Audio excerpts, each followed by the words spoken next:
Seja muito bem-vindo a mais um episódio do Além do Doc Podcast. Aqui nós recebemos profissionais da saúde que vão além da técnica. São pessoas que entenderam que cuidar da saúde é cuidar da vida como um todo, né? Hoje vamos falar sobre um assunto que está presente em praticamente todas as famílias, mas que ainda é cercado por vergonha, preconceito e silêncio às vezes. Segundo a Organização Mundial de Saúde, 1 em cada 8 pessoas no mundo convivem com algum transtorno mental. E, ao mesmo tempo, dificuldades relacionadas à sexualidades, a relacionamentos, e continuam sendo temas que muitas pessoas evitam até dentro de casa. Por que será, hein? Por que ainda temos tantas dificuldades de falar sobre nossas emoções? Nunca estivemos tão conectados com o mundo e, ao mesmo tempo, tão desconectados dentro de casa. Em pleno século XXI, conseguimos conversar com alguém do outro lado do planeta Terra em segundos. Mas muitos casais passam anos sem conseguir falar sobre aquilo que realmente importa. Por que será, hein? E será que cuidar da saúde mental também significa cuidar da forma como nós se relacionamos? É sobre isso que vamos conversar hoje. A nossa convidada é psicóloga clínica, sexóloga, mestre em psicologia e saúde. Atua com adolescentes, adultos, casais e famílias, sempre com abordagem baseada em evidências científicas e um cuidado humanizado. Também é co-idealizadora de um projeto Entre Nós. É um projeto que une diferentes áreas da saúde, levando informação baseada em evidências, acolhimento e com a proposta de criar espaços para aprendizados e trocas de experiências e promoção do autocuidado de forma integrada. Doutora Gabriela Issa, seja muito bem-vinda ao Além do Doc Podcast. Obrigada, Dulce, pelo convite. Agradeço demais. Vamos fazer já de cara, já vamos dizer que vai ser um papo bem leve, bem interessante, porque falar desse tema realmente, eu tenho certeza que tem gente nesse exato momento escutando o podcast aqui que já despertou e disse, nossa, vai falar sobre relacionamento, como eu me comunicar, vai ser muito importante. Mas antes da gente falar aqui sobre a profissão sua, eu queria que a gente falasse um pouco sobre quem é a Gabriela, de onde veio, como surgiu, como é que você escolheu essa profissão. Fala um pouquinho, até você chegar na sua profissão. Então, eu sou filha de imigrantes. Minha família ela é dividida, uma parte veio da Síria, outra veio lá de um municípiozinho de Boa Viagem, no Alto da Serra. Uhum. E aí os meus pais se conheceram e eu nasci, né? E aí o que acontece? Diferentes culturas, diferentes pessoas, todo mundo falava um pouquinho. E a minha mãe e meu pai sempre diziam assim, Gabi, tu escuta muito bem. Aí as minhas tias diziam, nossa, ela dá bons conselhos. Só que eu fui para um lado completamente diferente. Eu resolvi fazer engenharia. Uhum. Cheguei no meio do curso, aí eu, não. Isso, eu fazia engenharia e letras, os dois ao mesmo tempo. Engenharia civil mesmo? Engenharia de telecomunicação na UFCE. Tá. E fazia letras português na UES. Nada a ver uma coisa com a outra, mas eu estava ali naquela fase meio indecisa da vida. Aí eu me formei em letras, fui fazer o mestrado em letras, descobri uma disciplina de psicologia, que era psicologia e família. E aí eu me apaixonei, eu disse, é isso aqui que eu quero fazer. E aí eu, no meio do mestrado, eu continuei fazendo mestrado, fiz a graduação em psicologia, terminei a graduação junto com o mestrado, fui emendando os dois, e aí segui a carreira na psicologia. E como é que eu me tornei sexóloga? Eu tinha conseguido um estágio no fórum, no Clóvis Bevilacqua, e aí eu atendia muitas mulheres e muitas famílias. Famílias no sentido de fazer mediação judicial para que os casais que tinham se divorciado conseguissem entrar no melhor acordo para os filhos e para ambos. E também na escutativa. Então, eu escutava muitas mulheres que tinham passado por algum tipo de abuso, às vezes alguma criança que tinha passado por abuso, e eu sentia a necessidade de ter uma especialização na área. Entendi. E a especialização que contemplava era a sexologia. E aí eu fui fazendo especialização em sexologia, em terapia de família, em terapia de casal. E aí, assim que eu saí do fórum, me formei, continuei lá por um tempo. E aí eu disse, não, acho que eu vou abrir meu consultório, porque geralmente as pessoas que iam perguntar, você atende? Eu dizia, não, só aqui. E aí eu fui vendo que havia uma necessidade. A demanda foi te pedindo, né? Sim, e aí eu abri o consultório, ele tá lá até hoje, eu já tenho o quê? Mais de 6 anos no mesmo espaço.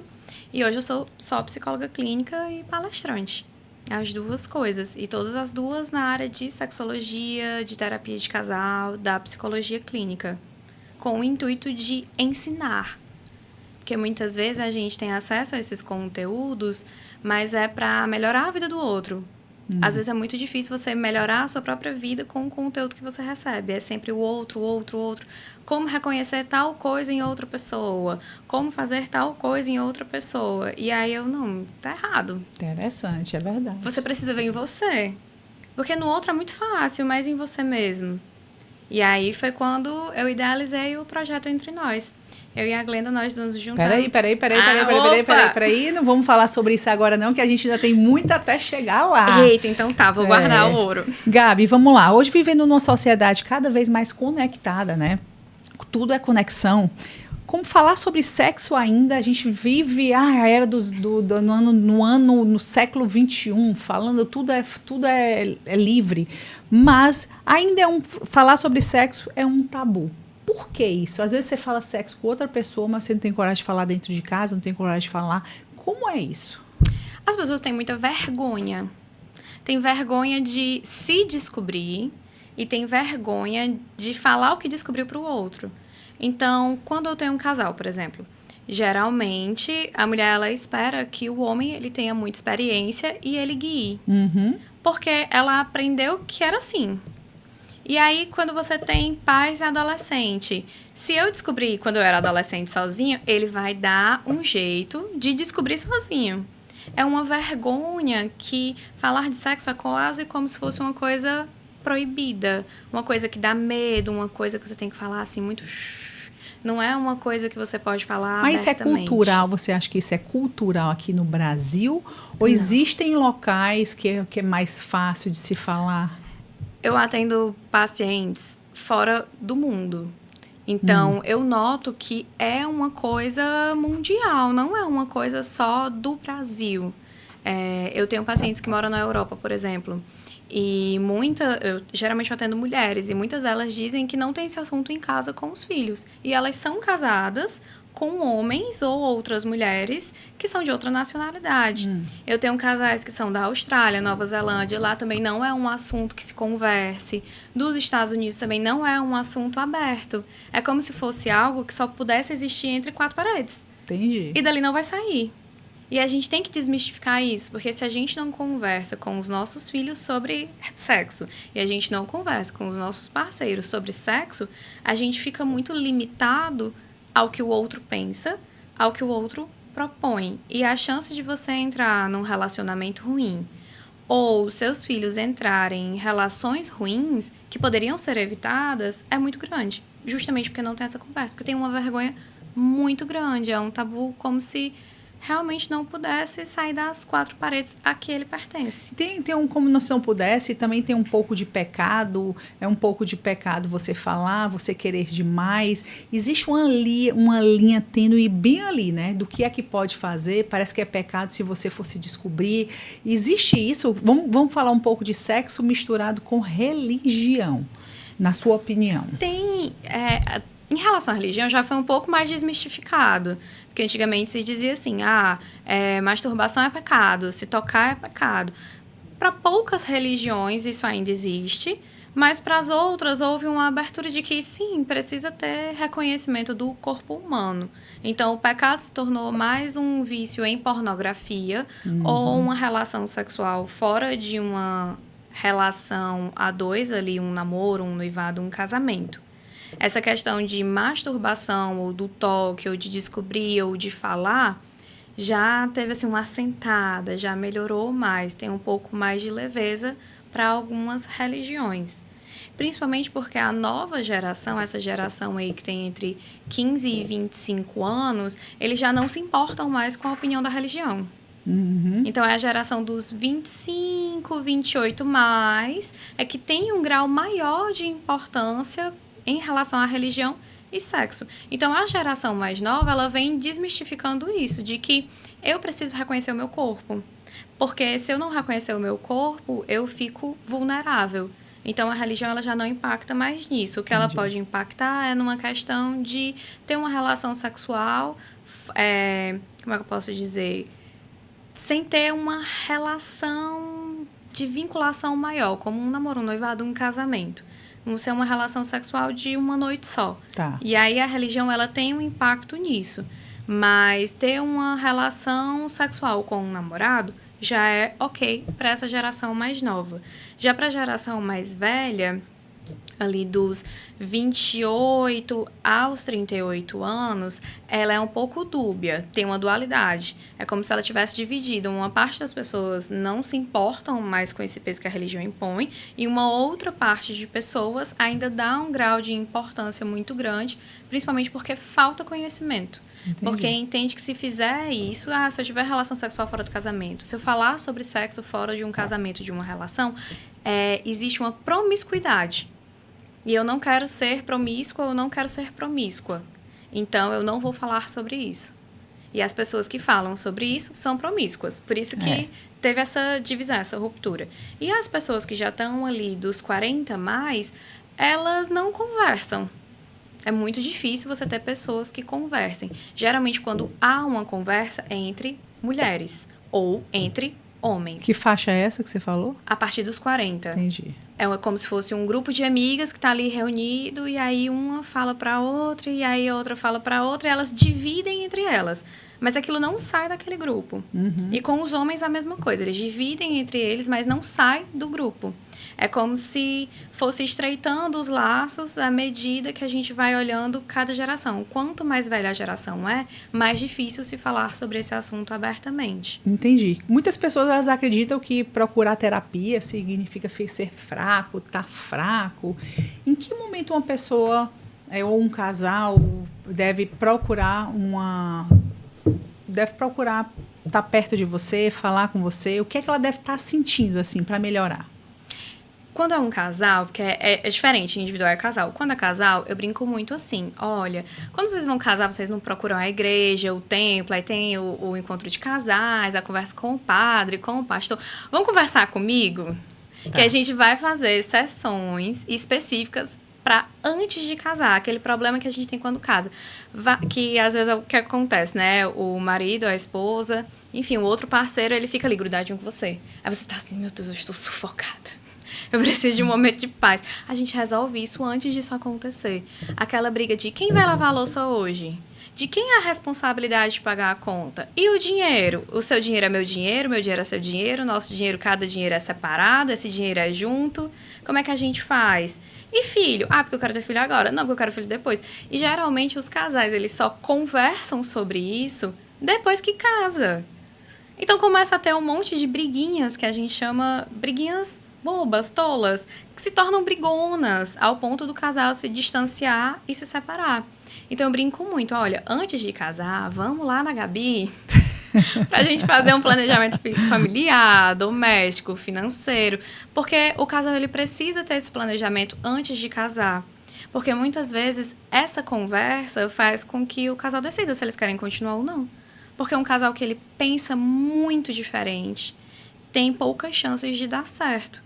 Porque quando chega no problema, eles não conversam. E às vezes você não quer nem cutucar com medo de realmente não dar certo, mas aí vai levando aquilo ali, né? E vai descobrir isso lá na frente. Não quero nem mexer. Eu, geralmente é assim, né? Você tá lá e diz, não, Deus, eu não quero nem mexer nesse assunto aqui. Um assunto que é tão necessário. Em algum momento vai mexer. Então é muito melhor a gente conversar isso no pré-nupcial, do que depois enfrentar um processo de divórcio muito complicado, um processo de divórcio que envolva filhos, que aí tudo se torna mais complicado quando é além do casal, quando o casal já se tornou uma família. E o individual, geralmente, as pessoas me procuram quando o problema já tá assim, ó. As pessoas ou as mulheres? Tem homem que procura? Tem. Jura? Muito que massa. Homem que procura. Mas eles já procuram assim no fim de carreira já. Quando vai pro médico. O médico ele diz assim, então eu posso te passar a quantidade de remédio que for necessário, mas você precisa de terapia. Porque o remédio é só um paliativo, ele não vai te ajudar em tudo. E aí, às vezes, eles passam, aí me procuram, assim, quase que escondido. Mas tu vai dizer pra alguém? Eu disse, não. Mas tu vai falar alguma coisa que eu falei pra alguém aqui? Eu disse, não, eu não vou perder o meu CRP. Não se preocupe, tudo no sigilo. Então, os homens procuram. Mas, geralmente, os homens, eles só procuram quando tá todos os alertas vermelhos possíveis e impossíveis. Todas as sirenes da vida dele estão tocando e dizendo, ou você vai, ou a sua estrutura de vida, ela vai rachar aqui agora e depois para consertar fica muito pior. E aí eles buscam ajuda. E muitas vezes homens que são casados, depois de um tempo de terapia, eles levam as parceiras. Porque eles entendem que o problema não é só eles, que o problema é do casal. Entendi. E aí eles vão trazendo. E existe uma diferença entre desejo sexual, intimidade e conexão emocional? No Sim. seu ver? Ah, você pode ter desejo, eu posso aqui olhar pra você. Não leve a mal, tá? Eu posso aqui olhar pra você e ficar, meu Deus do céu, Dulce, um fogo assim, vir É um de desejo. repente. Isso é um desejo. E a gente pode ter uma conexão emocional de eu olho pra ti e a gente se sente confortável o suficiente pra conversar por horas. Mas não necessariamente eu queira ter uma relação sexual com você. Isso é uma intimidade. Sim, isso é uma intimidade. A intimidade, ela vem de uma aproximação afetiva. De eu sentir um carinho por você. E o desejo sexual, me desculpe o termo, mas vem da vontade de transar com você. Então, é diferente. Eu posso ter a mesma coisa com a mesma pessoa e eu posso ter só uma das duas coisas com a outra, com a mesma pessoa. E conexão emocional? Conexão é quando a gente consegue pensar da mesma forma. A gente consegue enxergar uma dor do mesmo jeito, um amor do mesmo jeito, a vida do mesmo jeito. Os sentimentos, eles se tornam iguais, tanto para mim quanto para você. A gente consegue enxergar aquilo da mesma forma. É como se fosse uma empatia muito, muito, muito grande. Entendi. Doutora, hoje pra gente falar, eu digo que muitas pessoas têm um conteúdo muito bacana e às vezes não conseguem se expressar, né? As redes sociais hoje, elas mudaram a forma de comunicação, a forma de como as pessoas vivem seu relacionamento. Tanto para a parte profissional, quanto para a parte afetiva, né? Então, as redes sociais, a seu ver, elas aproximam as pessoas ou elas afastam as pessoas? O comunicador se aproxima aquele que está recebendo a comunicação, mas aquele que está recebendo a comunicação, às vezes, se afasta do parceiro ou da parceira. Porque o que acontece? Muitas redes sociais que mostram relacionamentos, e o relacionamento tanto amoroso quanto de família, elas mostram algo muito perfeito. Ai, porque hoje eu ganhei flores do meu parceiro e da minha parceira. Isso vira um comparativo, né? Ai, porque eu ganhei uma viagem assim, ai, porque eu ganhei um presente, ai, porque é maravilhoso. E aí, aquela pessoa que está enxergando aquilo, ela tem o desejo de ter a mesma coisa, mas muitas vezes ela não tem dentro do relacionamento dela. E aí ela começa a comparar. Então, eu ali comunicando tudo aquilo, faço com que o outro que está vendo tenha o mesmo desejo de ter aquilo e ele leve esse desejo para dentro da relação dele. Só que ele não leva para realizar. Ele leva para questionar o outro. Por que você não me dá? Verdade.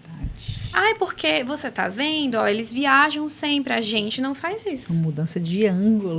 Caramba. A gente não sai mais para jantar. Tá vendo? Ó, levou fulano no dia dos namorados e fez essa surpresa. A gente não tem isso.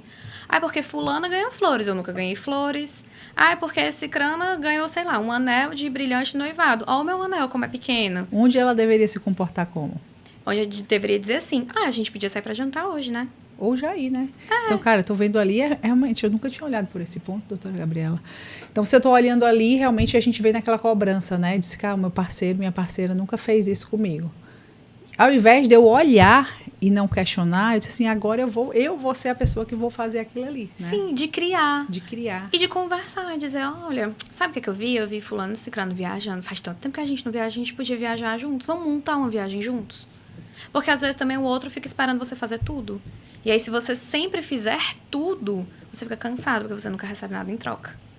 Verdade. E aí a relação racha. Então é importante que haja esse diálogo. Quando você vê uma coisa na internet, você, meu Deus, meus olhos brilharam, eu quero muito aquilo, eu queria aquilo para minha relação. Conversa. Porque um relacionamento, ele só dura se ele tiver conversa, se tiver acordos, se um ceder um pouco, o outro ceder um pouco, se houver reciprocidade de cuidado. Se você vê e você quiser colocar aquilo em prática, e você colocar aquilo em prática sozinho, e o outro só aproveitar o que você colocou em prática, uma hora você vai cansar, porque você vai querer, e o outro não vai te dar, porque você já fez tudo. Entendi. E aí racha. É verdade. Não funciona. Tem que ter um equilíbrio entre o casal, não é isso? Tem que ter um jogo de cintura. Um jogo de cintura. Porque dentro de uma relação, vai ter momentos que eu vou dar 50, você vai dar 50. Em outras eu vou ter que dar 100 e você não vai dar nada. Em outras eu vou dar 60 e você 40. E assim a gente vai tendo um jogo de cintura. Porque nem sempre o outro vai estar bem para te dar tudo o que ele já te deu ou tudo que você merece receber. Verdade. E vice-versa. E é importante também a gente dizer o que é que a gente merece pro outro. Porque às vezes a gente quer que o outro perceba e o outro não vai perceber se você não falar. Tem as linguagens do amor, né? Que você tem que falar daquele jeito. Então, se você não se expressar daquilo ali, você está perdendo uma oportunidade realmente, de fato, de mudar, né? Sim, e muitas vezes o que você quer receber, você não vai receber do jeito que você queria, não. E aí você tem que aprender a dar valor como o outro pode te amar. E o outro pode aprender também a amar de outras formas. Porque não existe só uma única forma de amar. Porque das 5 linguagens, nós sempre temos uma predominante. E aí as pessoas fixam aquilo na cabeça e dizem assim, porque a minha linguagem é dar presente. Aí só quer dar presente. Entendi. E não se esforça para aprender que o amor ele pode vir de diferentes formas, que ele também é maleável, não é essa coisa rígida, só pode ser de um jeito, fim, acabou. E que a gente também, nós somos maleáveis, né? A Dulce de hoje não é igual a Dulce de 10, 20, 30 anos atrás. Não. A doutora Gabriela de hoje não é a mesma. Antigamente você poderia estar ali, mas você não descobriu e nem despertou outras linguagens do amor, que pode ser que em algum momento se desperte e você passe a ser diferente em alguns Justo. momentos. Né? Porque da mesma forma que a gente amadurece fisicamente, a gente amadurece emocionalmente. E é importante a gente ter isso em mente, porque às vezes a gente quer manter o mesmo padrão de pensamento, isso. A mesma forma de agir, a mesma forma de ser. E às vezes, quando a gente tem uma mudança repentina, o outro já pensa, tá me traindo? Tipo assim, do nada. É uma coisa que eu brinco muito com os meus pacientes que são homens, né? Eu digo assim, dá flores pra tua esposa ou pro teu esposo, tu nunca deu. Não, nunca dei isso não, é porque vai morrer. Eu disse, mas ela não quer saber se vai morrer. Tu vai ali no jardim do teu prédio, pega aquela flor que tem lá, aquela flor branquinha, aquele jasmim branco, tem todo o prédio de Fortaleza. Tu pega aquela flor, entrega pra ela na hora do café da manhã. Custa? Não custa, não vai custar nada, R$0. Aí ele chega lá no consultório, Gabi, não deu certo, não. Achou muito estranho. Ficou me olhando assim, torto, me encarando. Eu disse, vai acostumar. A gente tem que acostumar. Então, é importante que haja essa divisão também, da pessoa dizer, olha, eu aprendi a fazer isso. Queria fazer junto com você. É verdade. Relacionamento é uma coisa que a gente tem que estar fadada a querer dar certo, né? Então, de quando duas pessoas decidem que dá certo, então a gente vai cedendo um pouquinho, cede de um lado, o outro cede do outro.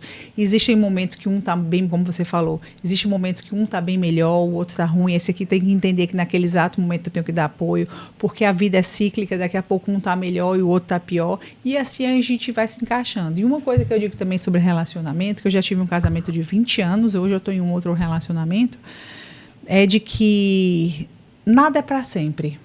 Tem vezes que você está querendo esganar, dá um tempo, respira, tudo isso vai passar, daqui a pouco você está amando de novo e a gente vai assim. Lógico que no começo da nossa conversa, a gente é muito treinado a dar prazer para outra pessoa. E eu tenho uma frase que eu uso no meu dia a dia que eu digo assim, não tem como dar carona a pé. Eu tenho que primeiro estar feliz, eu primeiro tenho que estar bem para conseguir trazer e levar a felicidade para outra pessoa, né? Sim, porque se você não tá bem, como é que você vai fazer o outro bem? E se você só fizer o outro ficar bem, não vai restar nada pra você. Verdade. É como se eu tivesse 2 pães. Eu tô com fome, tu tá com fome. Se eu te der os 2 pães, eu vou morrer de fome. É. E às vezes você nem sabe porque eu te dei os 2. Aí tu não sabe que eu tô com fome. Tu vai achar o quê? Que tu tá bem. Que eu tô bem, não precisa. Doutora Gabriela, baseado em todo o teu conhecimento, você é co-idealizadora do projeto Entre Nós. E como é que surgiu essa iniciativa? Qual é a transformação que vocês esperam provocar nas pessoas? Fala um pouquinho sobre ele.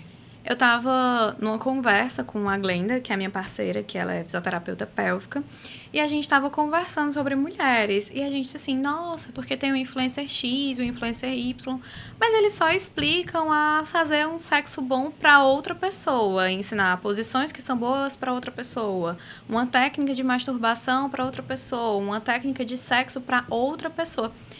E por que a gente não ensina para a própria pessoa? Porque uma queixa muito comum no meu consultório são de mulheres que vêm e dizem assim, poxa, eu já tenho 30 anos, nunca namorei. Eu nunca consegui ter um orgasmo sozinha, tenho vergonha de tocar no meu corpo. Eu recebi um casal, uma vez, que eles tinham 40 anos de casado. E o objetivo deles na terapia era conquistar o orgasmo dela. Porque eles já estavam há mais de 30 anos juntos e ela nunca tinha conseguido chegar lá. E ela é interessante porque muitas mulheres nem dizem. Ele, sim, pelo menos sabia. E ela disse, eu já tentei tudo. Aí eu, pois você vai vir sozinha, não é com o casal. E a gente vai se descobrir. E aí, quando ela conquistou sozinha, aí eu disse, agora você ensinar ele.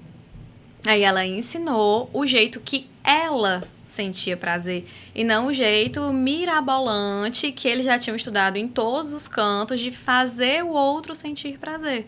Porque para você ter prazer, você precisa se reconhecer. Perfeito. E aí, conversando com a Glenda, eu disse assim, por que a gente não monta uma palestra educativa? Vamos ensinar mulheres e homens e casais a terem o seu próprio prazer e não só a dar prazer para o outro, porque é muito fácil. Eu coloco hoje ali numa rede social como fazer tal coisa. Vai aparecer. Mas não tem assim, como eu vou sentir o meu próprio orgasmo. Como aprender a me tocar. É muito pouco conteúdo. Então, o objetivo do Entre Nós é que você pode fazer a pergunta que você quiser.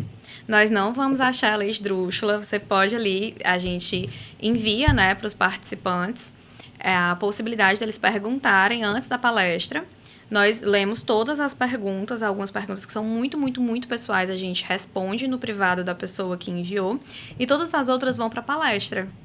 E aí a gente responde a pergunta que a pessoa fez. Ninguém vai saber quem você é, ninguém vai saber de onde veio essa pergunta ou por que você perguntou aquilo. Fica entre nós. Que interessante. Por isso que a gente colocou o nome Entre Nós. Então, Entre Nós é um evento. É um evento que ocorre uma vez por mês. Interessante. Esse evento de agora é para mulheres que têm endometriose. Então, a gente vai ensinar posições sexuais que causam menos dor. A gente vai ensinar como que você consegue se estimular para não sentir a dor na hora da penetração. Para que você possa ensinar para o seu parceiro ou para a sua parceira os melhores toques, as melhores posições para que você não consiga sentir dor. Porque a endometriose, em determinadas posições e determinados jeitos de ter a relação sexual, a mulher, ela sente muita dor. Tá. Então, ela tende a travar toda a musculatura pélvica. Então, a gente vai ensinar também a destravar essa musculatura. Vai ser muito, muito, muito legal. E fala ali para aquela câmera, quando é que vai ser? Vai ser dia 23, 8h30 da noite, é online. Online. Que é para todo mundo poder ir. E vai ficar gravado? Fica gravado e você pode ouvir como podcast também, se você quiser. Qual é o canal? A gente vai fazer no Zoom. E a gente vai gravar e mandar para as participantes. Entendi. Então, pronto. Doutora, para a gente já ir finalizando, eu quero um bate-papo rápido. Eu vou fazer uma pergunta e você fala uma palavra que corresponde àquilo ali. Eita, certo. Tá? Uma palavra que, para você, define saúde mental. Amor. Um hábito que melhora qualquer relacionamento. Diálogo. Um livro que mudou a sua visão. É o do Dale Carnegie. Como influenciar pessoas. Muito bom. Já li também. Um mito sobre terapia. Um mito sobre terapia, essa é difícil, que não tem solução. Não tem como falar só uma frase ou só uma palavra. Uma qualidade indispensável em um casal. Carinho. E o que nunca pode faltar em um relacionamento saudável? Amizade. Amizade, né? Muito, muito, muito bom, doutora. O meio teu tocando. Para a gente ir finalizando. Doutora Gabriela, muito obrigada pela sua presença. Hoje ficou muito claro que cuidar da saúde mental vai muito além de tratar um problema. É aprender a construir relações mais saudáveis, é falar de nossas emoções e viver de uma forma mais consciente. Eu tenho certeza de que essa conversa vai ajudar muitas pessoas a olharem para si mesma com mais acolhimento e menos julgamento. Agora eu quero deixar esse espaço para você, onde é que as pessoas podem conhecer o seu trabalho, acompanhar os seus conteúdos e entrar em contato com você. Fala para aquela câmera. Pode me acompanhar lá no Instagram, é @gabiissa.psi, e pode mandar pergunta no direct que eu respondo. Não se preocupe com isso. Beleza, a gente vai colocar o link dela aqui, tem abaixo da inscrição, tá? E para você, se esse episódio fez sentido para você, compartilha com alguém que precisa ouvir essa conversa. Inscreva-se no canal Além do Doc Podcast, deixe seu comentário e comenta qual foi o maior aprendizado desse episódio e o melhor. Ative as notificações para receber os próximos episódios. Toda terça e quinta às 7 horas da manhã tem um episódio novo. Nos vemos no próximo episódio.